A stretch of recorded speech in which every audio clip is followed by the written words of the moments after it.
Pakistan team के पूर्व first class cricketer Zafar Sarfaraz की कोरोना वायरस से मौत हो गई है।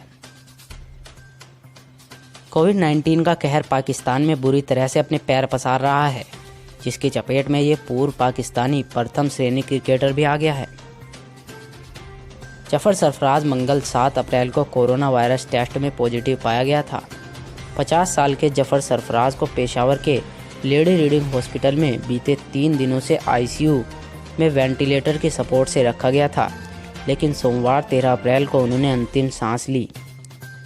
जफर सरफराज पाकिस्तान टीम के खिलाड़ी अख्तर सरफराज के बड़े भाई थे, जिन्होंने पाकिस्तान टीम के लिए वनडे इंटरनेशनल मैच खेले थे। पिछले साल अख्तर सरफराज का भी निधन हो गया था।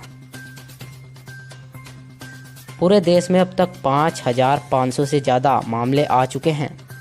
पाकिस्तान में करीब 100 लोगों की जान कोरोना वायरस की वजह से जा चुकी है।